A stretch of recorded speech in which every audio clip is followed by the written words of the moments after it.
All right. Well, welcome uh, to Surfing the Waves of Uncertainty. Uh, I was in a ski shop up in Colorado one time and I saw a picture of the Maharishi in the kind of tree pose where he was standing on one foot uh, on a surfboard coming down a huge wave. And it said, You can't control the waves, but you can learn how to surf, which is our subtitle today. We're going to learn how to surf these waves of uncertainty, or at least try. All right, so I can stop that one. Yeah, welcome. All right. For those of you that came in a bit late, we had a good sit already, and now we're going to go for our talk. And the talk really has five parts to it. We're going to talk about the situation of increasing uncertainty that we're in, and then we're going to do a little bit of work on brain science to see what we're and get some help from Buddhism there, uh, and then we'll go to the two real antidotes that we have in our in terms of teaching us how to surf this stuff. We've got a couple of antidotes there, so it'll be like four or five parts. Uh, so let's start talking about the situation that we find ourselves in. Uh, I had Joni Mitchell for the intro music, and she's got some great songs about uncertainty.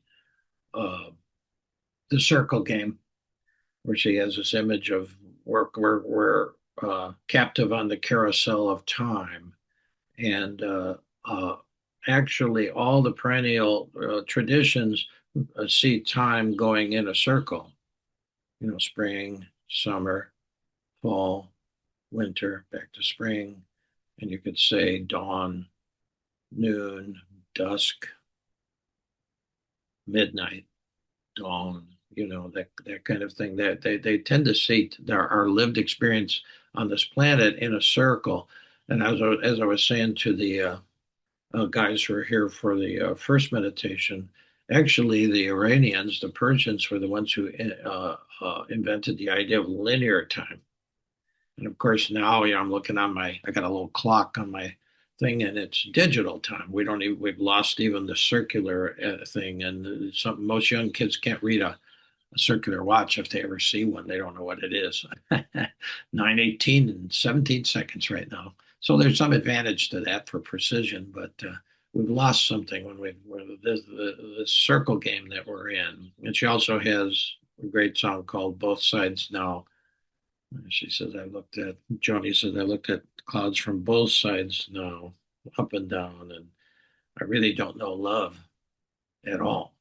Yeah. And so there's a basic mystery that we have facing us. And now, in this situation in 2026, with what's going on in the planet, see, Rupert Sheldrake, the great English far out biologist, he says we live in morphogenic fields. The first morphogenic field that we lived in was our mother's belly, all of us, and that was primary, and we were there for 9 months. There's a lot there, and then when we were born, we were living in a morphogenic field uh, of the family or lack of family. Uh, and then, as we start going to school, we're starting to live in the morphogenic field of the culture uh, and a bunch of other people now. And then as you grow, you're growing into the culture, and you're growing up in America in the 50s for me, and then all the way up to now. Uh, and then, of course, the thing that we don't realize is that we're in the morphogenic field of the planet. We're in a planetary field, uh, living on this planet, and then we're in a cosmic field, which goes off into infinity. Okay. So we're in all those fields simultaneously. And now we're in America, which is uh, it's a certain morphogenic field, but we're also in the planet and we're also in this largest field of all, which is, the cosmos. And so all of those are working on us at all times. Uh, and as Joni Mitchell says, we're captive on this carousel of time and also this particular time. And if you've been on a carousel, she says the painted ponies go up and down, but we're on one that's sort of like going in high speed now. So you can't get off. You can't get off because we're in this world where we are, but it's going in high speed, so things get a little blurry. So we'll use both brain science and Buddhism, which was one of the earliest brain science that we had to sort of come to grips with this, to learn how to. And another image we're using is surfing the waves. Well, when you think of the ocean, the waves are rhythmic. They come in, they break on the shore, the moisture goes up in the air, goes inland, hits the mountains, comes back, and drops rain in there. And so even the water cycle is one of the hugest uh, circle games going on. And what we're finding out now is that the planetary field is under stress and it's resetting, giving us all kinds of extreme weather. They seem extreme to us, but it's the way it's resetting to try to balance out the amount of heat that industrial and post-industrial life has thrown into the atmosphere. And the planet's going to be fine. It's just we have to deal with that. Now, Buddhism 101 is helpful because Buddhism 101, the sort of the primary tenet is uncertainty has always been part of the human condition. And what they mean by that is none of us really know what the next moment holds. Uh, in a break, I went upstairs and realized, saw Ron, and Ron didn't he wasn't connected for the first part. He was in our Zendo there, and for some reason he couldn't connect. So I wasn't prepared for that. So I got him some help. And now he's online, hopefully, and be able to see this. Uh, you know, uh, you never know what the next moment is going to hold. I mean, that is, everything changes is Buddhism in two words. Everything changes. So they have a way to surf this uncertainty. Okay. And that's primarily what the Buddha was teaching people. And we're going to get to meditation, which is the Buddha's known from, because he said you have to be able to, everything's whirling. Well, when you get to the center, then you have some perspective. You're not in the whirl. If you're at the center of the carousel, you're not spinning around at all. So it's going to be helpful. But let's look at for all of us, even Vivian being in Europe, not in an American morphic field, but everything is connected to everything, and you can sort of feel the world now tilting towards chaos. Chaos is just change at just such a rapid rate. Political shocks that we're going through. Uh, it's not just America, we have leadership that doesn't know what it's doing, in my estimation. One day we're ending the war in Iran, and the next day we're bombing people, and you know what I'm talking about, I think. And then, the whole world's looking at America and saying, "What's going on?" Yeah, so it's a political shakeup. NATO's shook up. There's 60 or so uh, military confrontations going on. There's low scale or high level wars going on right now on the planet. We don't know about most of them. We've almost forgot about Ukraine, and most people don't remember what's going on daily in Gaza and Lebanon right now. So there's political shocks, there's war, there's economic instability. I just was talking to my niece yesterday, and my nephew can't get a job for various reasons because everybody's so when you're in a kind of a shock period, everybody sort of holds on to what they've got, and so nobody's leaving their jobs because prices are up. We can't afford things, and that's all over the world. In the Philippines, uh, they've sort of canceled school, and they're because they need oil from the Middle East, and it's not coming through. So they're sort of really trying to conserve their energy. Then there's a technological upheaval. AI, who really knows what to make up for that? But everything is speeding up technologically. Now you see something, I'm not on Facebook, but Pam's on Facebook, and she'll see something, and I say that could be AI. We don't know if something's real, or sometimes it's obvious. Most of the memes coming out of our White House, it's pretty obvious they're not real. But then, you know, and everything's moving faster. So the carousel's moving faster, faster, faster. It gets a little blurry. And then there's sort of a constant stream of what you would call bad news. Okay. So faced with this much uncertainty, uh, human beings will default. We have, that's why we have to look at the brain. Human beings will default to a sense of impending doom, and there's something we call doom scrolling. People spend hours on their phones or uh, things, looking at all the news, and it's just like there's something in us that when we feel like a threat, we try to see what it is, and then people get. So how can we train? And when you're in default and in this sense of negativity and whatever, when you get in this, your view tends to shrink. And we're going to talk about that. So I'm going to bring up something now on the. So we'll go to the second thing. We got to look at how the brain works. Okay, that's key because it's our it's what we have to work with. Right. And this comes from Joe Bolte Taylor's book, Whole Brain Living, which was a huge book for me. And I've spent a lot of my time now reading other brain science books because she really opened this up for me. Because we have these two brains that are connected. What you don't see is the corpus callosum, which is millions of axonal fibers that connect the two.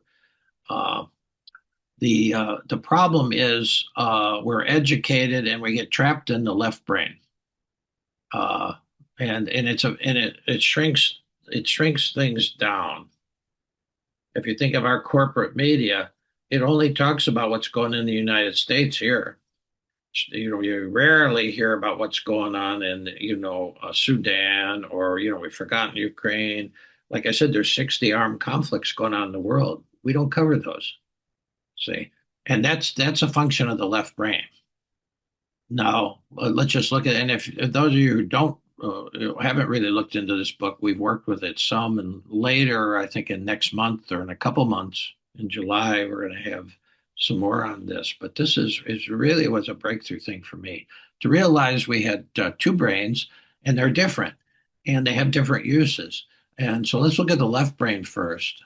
And there are really two parts. There's a kind of upper cognitive, they call it thinking. I'd actually put in cognition there. It's cognitive. We have an upper left brain where we reason, we can analyze all those things. We can basically um, help us navigate time and space, so we keep a roof over our heads, balance our checkbooks, and all those kinds of things.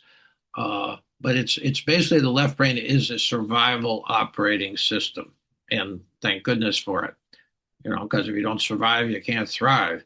And it's run by fear, and its goal is survival, and it's masterful at dealing with time and space. Okay, uh, that's a smaller morphic field, but it's all right. Time and space. Character one's reason, logic, and the way it works is it separates it cuts things into good and bad, left and right, everything that when we that dualistic mind is the left brain. Analysis is that all right? We have categories for things and whatnot. When you do your taxes, et cetera, et cetera. But it separates, and that's fine. Uh, and the lower emotional part of it is what Freud and Jung started awakening us to, that we have another part of that left brain that is not conscious to us, but is holding, I would call it your wounded child, character two, your wounded child. It's all the wounds of many lifetimes, maybe, if you believe what the Tibetans are talking about, that we've been around a lot of times. This carousel of time has gone through lifetimes. And any wounds that are not healed are down there. This is what Freud and Jung called the unconscious. Okay. And so that's all in the left brain, but it's all about survival, and it runs on fear. And when something comes up that's surprise, could be good, could be bad, it's something out of the ordinary, uh, oh, the left brain goes to work and we start contracting. It's the same way we squint when something's important. We squint our eyes to focus on it, and everything sort of narrows, you see. And that's a survival operating system. But this contraction, you can feel it in your body. To go back to Julie's talk about being embodied last year, which is we're trying to have a whole brain and a whole body. The right brain's more connected to the body than the left. The left brain's job is to keep our body free from harm. It's wired to just avoid harm, but also to avoid not knowing. That's key. That's key. Our ancestors, when we were very primitive, survived by making rapid judgments with limited information. We got too much information now, what's important and what's not. But when we were in primitive state, we had to make quick judgments to survive, and we didn't have a lot of information. But so imagine you're in the savannah with a few members of your tribe, and all of a sudden the insect sound stops. Yeah, or a rustle in the bushes. Might be a predator. It's always safer to assume the worst. That's how our left brain is still programmed. It hasn't changed a bit. And that's a negativity bias that kept us alive in primitive times. And, that's great. We still have it. When something unforeseen happens, we go into a negativity bias, we assume the worst. And so we sort of, this feeling, this one word really can tip you off to what's going on when you sort of feel like you're tightening up inside, like you're bracing against reality. You can feel that tightening. The left brain is always kicking in then. That's a tip off. Okay. Uh, and in modern times, this negativity bias doesn't just keep us alive. It can often lead to overestimate a threat and underestimate opportunity, because we got a lot of tools now. Primitive people didn't, but we have a lot of tools now where we can handle things. So we overestimate threat and we underestimate opportunity. And so that's a little look at the left brain. Uh, and, I'm glad I have one, because, it reminds me I have to do something. It reminded me that, I was coming back to turn this on at the music on at 9:07, that kind of thing. Actually, I had my left brain. I used my left brain here. I had it set for 9:04. So if I was upstairs talking to Pam and Elizabeth, and it went off, so I knew I had 3 minutes to get down there. So, you use these things. But this is just a left brain. This is not going to, by itself, it's just a tool. How you use it is what's important. But it's strictly a left brain. Now, the right brain, looking at that for a minute, this is different. This has a totally different function. Where left brain's a survival operating system, this is a sacred operating system. It connects us to those bigger morphic fields of, the cosmic. The planet too. The planet is a living organism. If you know the Gaia theory, Lovecock's theory came out in the 70s, I think, that the planet is a living being, and we're part of that structure. So that's a bigger morphic field. And then it goes out into the whole cosmos. And so we're in eternity. We're beyond time. When we see time, we see it in terms of, well, maybe you live to be 100 and then you're dust or something.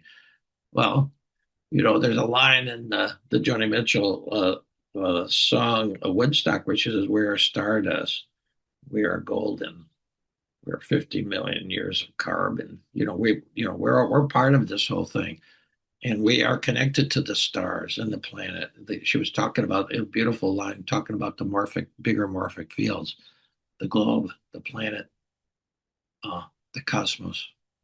We're connected. Notice how that gives you an expansive field. It's the opposite of what the left brain does. When you're in the right brain and uh, things get bigger and looser and more expansive. And when you feel like that, sometimes it's just a natural happening. All of a sudden, you're just at some place, something catches your attention. Maybe it's you see the sun setting, and you're connected for a moment, and it gets expansive. You lose track of time during these things. Einstein knew that time was relative and that eternity was absolute. You see, he said, that was the whole idea about relativity. Yeah, so time is something that exists in the left brain, but when you're in the right brain, you lose track of time. That was my only goal for a 7-day centering prayer thing, that I would just generally lose track of time. Merton had a beautiful sentence. Again, contemplatives understand the right brain. He said, "Oh, because he chanted every day, he did his own meditation, etc., did his own formal contemplation." But he said, "Oh, every once in a while you cross over into God.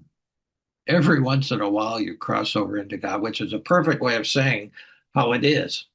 What does that mean? Well, it means all of a sudden you're out of time. You don't, all of a sudden, I had this talk with somebody who came here for a retreat, and we were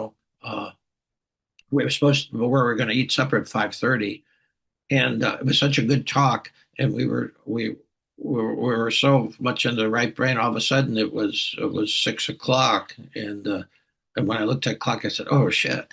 Well, that was actually great, because when you're actually connecting to the sacred, there is no time. There is no time. Yeah, you're out of time. Now, the right brain is where the left brain is about, survival, fear and survival. Runs on fear, left brain, and its goal is survival. The right brain runs on love, and its goal is flourishing, human flourishing. Eudaimonia, the Greeks said, Aristotle's key word, is that we're meant to flourish here. We're not just meant to survive, we're meant to flourish, to become all we can be as a human being. And that has to do with eternity and infinity, not time and space. Now, the character 3 here at the bottom is the emotional right brain, and that is where the emotional left brain might be called the wounded child. The emotional right brain, character 3, would be the soul child. It is your soul, and it's meant to flourish. It's not a thing, it's not material, but it experiences. It's meant to flourish. It's meant to grow, and so it's that part of you that wants to expand everything. The part of people that all of a sudden, why do people leave home and go on a pilgrimage? You know, well, it's the soul child, because it knows life is bigger. Yeah, it wants to expand into the universe. And then character 4 is called the heart, or wisdom. My character, I give each character a name. Mine is Sophia, because that is wisdom. Wisdom is different than reason and logic. They're both cognitive things. They're both ways of knowing, but wisdom can know the bigger things and the deeper things and the mystery. So that's what the right brain is for. The fact that we're all trained from get-go in our culture and in school about the left brain, and you might have a theology class, but it's mostly left brain. Mine were, yeah. But when you practice meditation, then you're practicing actually, letting the left brain rest for a while. It's like turning off the blender. I mean, if you have an appliance and it runs 24 hours a day, it's going to wear out.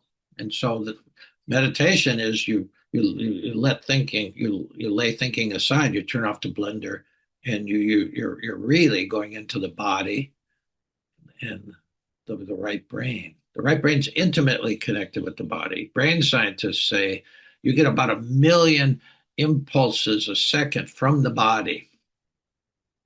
And how many of them make it across those axonal fibers to the left brain? If all 1 million of them came, it'd be like a surge that blows out, your electronics. And so when it goes across these, one guy said he was a brain scientist. He says, well, out of 1 million impulses, 13 get through. Well, I don't know about that number, but he's saying it's less. There's a surge protector there because if, when you're people have experienced this, in the 60s, at least when I was in college, when you would take a hallucinogenic, more stuff got through, and that's what you talk about getting your mind blown. Okay, and it's a little hard to operate. I once walked into my dorm room at Notre Dame, and there was this architect who was a friend of my of John, my architect roommate, who was he was lying on the floor under the radiator, these old radiators, and was looking up at the radiator. His name was Steve Hunter, and I said, "Oh, Steve, what are you doing?" He says, "Oh, I'm so stoned." He was just looking. He was there. He couldn't move. So that's why we have these axonal fibers, because if you get all that, boom, when you take, he was on mescaline. When you take a hallucinogenic, it opens that up. Well, great, it happens naturally, or maybe you use it ritually, like all kinds of primitive tribes use, but you don't do it in the middle of the school day.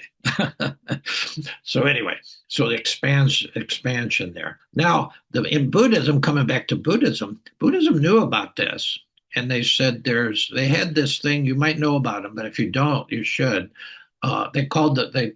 They talked about there was the four immeasurables that every human being has access to. They're called the four immeasurables. And again, the left lane is all about the left brain is all about measurement, because that's where judgment lives. That's where comparison lives, and that's important to do in terms of time and space and survival. But you notice how then we measure people, we measure ourselves, we judge ourselves. That's all measurement, you see. Uh, Now, the immeasurables are parts of ourselves that are so expansive and they don't measure. And so here are the four immeasurables. And then the fourth one is what really will help us with learning how to surf uncertainty. Uh, in short, the first one is love, or loving kindness, as they would say. That's immeasurable. You know, uh, T.S. Eliot talks about doling out uh, love in coffee spoons, little coffee spoons. We give a little bit of love to somebody. You don't want to give it all. I run out. We have that. That's a left brain says. That's why we can't just love everybody. That's sort of why the 60s didn't work, because we had that left brain that kept saying, well, no, if you give all your love, you'll be without it. Well, no, it's in you. It's in you, and it's immeasurable, loving kindness. There's no way you can run out of that. The second thing would be compassion. Compassion is be able to feel the suffering of another and yourself too. It's our connection to seeing a compassion. If you're a sociopath or a psychopath, why you can go in and kill a bunch of people is for at least that time, your connection to the suffering of others is severed or blocked. It's veiled. So compassion is, and there's no limit to that. There's no such thing as compassion fatigue. Uh, we just have messed it up with the left brain. Compassion is immeasurable, eternal, and it's in you. It's wired into the right brain. Okay. Third thing is joy. I didn't experience joy in my adult life till I was 32. I was just doing the next thing, trying to get it all perfect. And I'm sure I had joy as a little kid, but I had forgotten that. It got taught out of me, homework. Everything was homework. Get your homework before you go out and play. Well, hell, I never finished my homework. I never went out and played. And but then at 32 at the monastery, I had this feeling. I didn't know what it was. It turned out it was joy. I've been trying to make up for that. But joy is immeasurable. You can't have too much joy. There's no limit to joy. Okay. And then finally, this is the one that a word that's strange for us in our culture because we're not really a Buddhist culture. We don't get talk about equanimity. So loving kindness, compassion, joy, and equanimity, unlimited supply. They're immeasurable, and they connect to the immeasurable of the cosmos and divinity, if you want, the divine source, whatever you want to call it, God, Buddha, Tao, Allah. The divine source is immeasurable. And how can you connect to that? Well, giving it a name sort of makes it like, oh, you can sort of hold it, but it's the unnameable. The Jewish people do not print the name of the immeasurable, of the divine, and they don't say it. They have other words that refer to it, but they don't say the name. Now, equanimity is exactly what it means when you can't control the waves, but you can learn to surf. Equanimity is a sense of no matter what wave comes to you, you're surfing it. Okay, and actually, the surfers, the surf culture, they go where the biggest waves are. And if you're a Buddhist, you're trained Buddhist. I met a Buddhist woman who, after 9/11, she traveled all the way from Taiwan. There was no flights, if you remember, right after 9/11. She traveled all the way to New York City to just be where the suffering was. She had no plan. She said, "I'm going to get as close as I can to the suffering at the ground zero." And then I said, "Well, where are you going to live?" She says, "I don't know." And she says, "I just want to get close to this, as close as I can to the suffering. And then she wasn't worried about it. She just, she was just going to get there. There was her compassion part. But then she said, and she wasn't worried about details. She says, I'll find, I just want to get there to where I can help people." She was a Taiwanese Buddhist monk. She was a lawyer before she was a Buddhist. You can't control the waves, but you can learn to surf. It's not quite balanced, but it is sort of like that. And more than that, if you're a surfer, if you really understand equanimity, uh, you train in it, you go for the big waves. Because that's how you learn. You don't learn at these little dinky ones. And so everybody's life has big waves, but we think it's a mistake. We think, oh, let me get out of here. And so it's really, these are gutsy kind of things when you realize and they're all in the right brain, they're encoded in there. Uh, and you can learn to access that when everything falls apart. Again, the order, disorder, emptiness. The disorder and emptiness part of the mandala is when you have to actually, it's when logic won't help. It's where the left brain actually will try to deal with it by shrinking everything down. And where the actual thing is, you have to expand into it because you're dealing with mystery. The right brain deals with mystery. The left brain deals with time and space. Large fries or small. The rent. Okay. And so I think that helps. Now, the right brain also can embrace not knowing. You embrace it. John Keats, the great romantic poem, Keats and Coleridge were great for this, but Keats actually had a thing he called negative capability. That was the title he gave it. What did that mean? The ability to remain in uncertainty, mystery, doubt, without any irritable reaching after fact and reason. Let me say that again. His thing was called negative capability. He said the ability to remain in uncertainties, mysteries, doubts, without any irritable reaching for fact and reason. That's what Keats called negative capability. Poetry, of course, goes into that realm. In poetry, any poems that are found that are any good that come through the right brain ultimately. Modern neuroscience increasingly supports this strategy of the ability to abide in uncertainty, in mystery, in doubt, without trying to figure it out. And that's hard because we were taught you can figure anything out. And the AI is going to save us. AI is not going to save us. It could be used for good or for ill. It could be used to just find out everything about you so they can sell you more. But it's not going to solve the essential mystery as you're getting old. as you're approaching this great other mystery door. Birth is a mystery door on the mandala, and death is a mystery door on the mandala. The center of the mandala is life itself that goes round and round. Okay, so we have this concept that getting older is bad. Of course, it is different, and there are waves, big waves sometimes. But and that death is a failure of the medical profession. We watch when you watch medical stuff, they're always really, that keeping somebody alive at all costs is the goal. Not really. We don't understand the mystery of death as death is not being the end of life, but a mystery porthole. I mean, it's birth is incredible mystery. How does that even happen?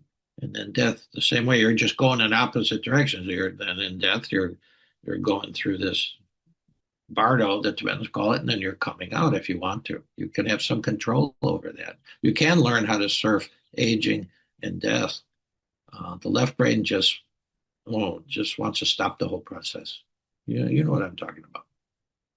Yeah. So a capacity to tolerate ambiguity, to sit with not knowing, to sit with not, with aging, with the death of friends, with the death of an empire, the death of democracy, the impending death. I'd like to actually, you know, clear, hit it with a few paddles and maybe we can bring it back. That's not bad. But everything. The Greeks had a contest at Delphi for the wisest saying uh, of all. The winner was, I don't know what it was in Greek, but in English, these four words: all this too shall pass. If and that is the truth. And so when things are really bad and like a real shitstorm, which we're in sort of now, to remember that that is the ultimate truth. This too shall pass. Okay. Well, yeah, that's enough for the image, and I really I really think we have the material to deal with anything, and plus now we have all these cool tools. Uh, so we're not primitive anymore, but we're sort of primitive in that we don't understand what we have in the right brain, and we have to learn much more about that. Okay. So how might we shift our mindset from doom to something more open? Well, the practice of meditation. In all traditions, all perennial traditions had some practice. And if you really think of it as learning how to gain access to the right brain, that's what it is. In a rapidly changing world, the ability to tolerate uncertainty may be one of our most important wisdom skills. And meditation is essential training in this, in tolerating uncertainty. Uh, and emotional regulation is equally important. I'm going to do a talk, maybe the next one that I do, in terms of basic Buddhism, and that it's like a two-stroke engine. And no matter whatever the Tibetan Buddhism, Zen, there's all various different flavors of Buddhism, but it's all like when you're accessing the two-stroke engine of the right brain. And It's essential training in tolerating uncertainty. And it's important to regulate your emotions. Uncertainty triggers stress responses. I mean, it's just in the left brain. All of a sudden, you get a diagnosis. All of a sudden, you got pain here that you never had before. That's what aging is. All of a sudden, something pops up, and there's a triggering of stress response, and it impairs judgment and narrows attention again. And so, if you all meditational forms, they use the breath techniques, such as controlled breathing and mindfulness, can help stabilize you, and then it opens it up, so you got a bigger view. I remember when I had my knee operation, my my point of the frame shrunk entirely to this damn knee, my left knee, the poor knee, because it was so much pain. And I couldn't read. I couldn't think about anybody. And those of you who've had this experience, and so practices are important during that time to widen your frame of reference, you see. Navigating uncertainty, well, it really means a kind of equanimity, a kind of balancing of your emotions. And then you can avoid catastrophizing at one end. Oh, my life's over. Everything, your mind runs with scenarios, losing the house, blah, blah, blah, and all this kind of stuff. And it's, of course, it's possible, but you can live in like a catastrophe kind of mentality. The thing can happen with the right brain is you could go into the other extreme, which is kind of blind optimism. Oh, everything will be all right. It'll all shall be well. Well, they quote Juliana Norwich, but they don't understand what Juliana Norwich went through. She died twice during the plague. And so she's talking about an absolute truth here. All shall be well, and all shall be well, and every manner of things shall be well. Doesn't mean that, oh, well, I'll just let everything roll. It'll all turn out. That's sort of blind optimism. People do, want to just comfort themselves with that. But those are the ends of the spectrum: catastrophe thinking, just blind optimism. Now, so meditation brings us down to reality, and we can gain equanimity. Now, the last thing would be a community. See, this community that we have built here, any small community, is a morphic field. Social context plays a real role, and community is about your social context. Emotions are contagious, both in person and online, as we're finding out as we have this whole online world now, where my grandchildren live most of the time. Uh, Emotions are contagious, and spending time with people or online who are open-minded and reflective can shape how we respond to uncertainty. Just as environments dominated by fear can amplify it. No, that's a point. When you talk about looking at the news, it could be Fox News, it could be MSN now, MS now, left or right. Fear leads, and if you watch too much of that, you're not getting the information you need, really, not in any kind of depth, but you'll become dominated by fear. That's why you got to really watch I don't mean, pay attention to no news, then your head's in the sand. But corporate media, fear gets eyeballs. And so if you're watching MS now, it's what you should fear about, this or that. It's the same with Fox News, and it just gets you into a catastrophic mentality. So you really got to titrate it. I like print news or non corporate news, like Democracy Now! Is my favorite. But a loving interspiritual community, which is what we're constructing here every time. A loving interspiritual community, most importantly of all, opens the door to a life that can brim with faith, wonder, creativity, and new possibilities. That's the best way I could say it. So, and most people don't have such a community. If you're still in a church that if you miss the mass, you're going to be damned to hell. Well, maybe that's why you're going. Fire insurance, as one person told me. That's why they go to mass, fire insurance. Well, that's not what I'm talking about here. A loving interspiritual community. Now, I want to end with a quote by Merton as we get to the end here, and you gotta really chew on this for a little bit. He said the opposite of faith is not doubt; it's certainty. Let that land on you. Write that down because there's a lot to that. People mix up belief with faith, but when he's talking about faith, he means a kind of deep ingrained trust in this whole enterprise called human life. And he says the opposite of faith is not doubt, it's certainty. And when you watch cable news, you get these guys, pundits on, and they're all so certain, and then something else happens. They realize they didn't really know what the hell they were talking about. But this idea of sort of a kind of faux certainty, that's we're all doomed. That's, people are certain of that, or everything's going to be all right.